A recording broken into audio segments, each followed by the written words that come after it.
Okay.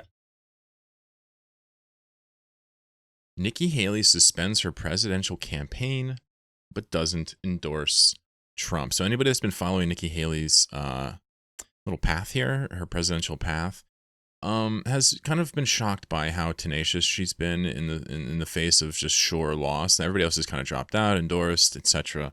Nikki Haley seems a bit stubborn on it, and it's for me, I think it's just pure entertainment. I don't particularly like her. Obviously, I like her more than Trump, given that I'm of the leftist variety, and Trump is pretty bumbling fascist style.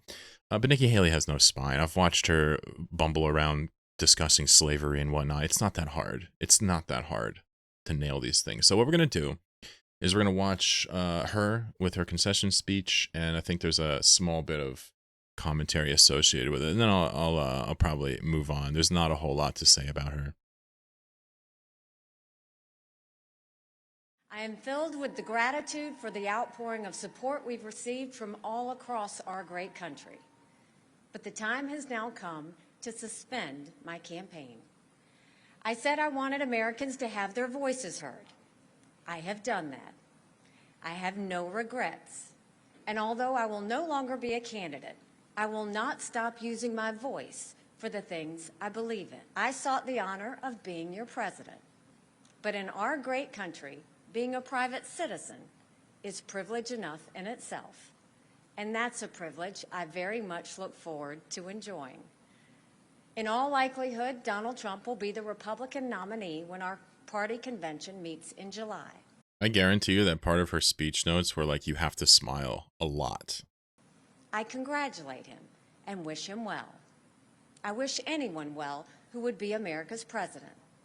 Our country is too precious to let our differences divide us.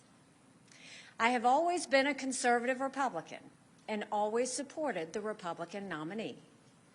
But on this question, as she did on so many others, Margaret Thatcher provided some good advice when she said, quote, "Never just follow the crowd.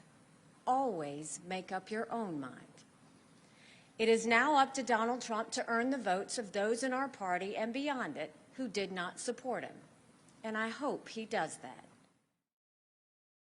Yeah, so this is really Nikki Haley just kind of bowing out here, kind of making it known that she is valuable and she, in her own world, and she's not just going to blindly capitulate with Trump. And of course, that's what she'll have to do at the end of the day if she has any future in politics in the next 10 years. But it's interesting to see her kind of just jump out there and be a little bit fiery until the end. I appreciate that in somebody, especially in the wake of Trump. It really takes a tremendous amount of self-sacrificing courage to rebuke Trump. And really, I mean, we don't really expect her to go too far past this, but assuming if Trump does win again and gets out of there, I mean, she could try again in the future. But the fact that she didn't align with Trump probably is because you got to understand that after we're all done here with the Trump president era, he's going to have massive control over politics until he dies. So people like Nikki Haley are not going to have too many opportunities, as far as I understand it. So,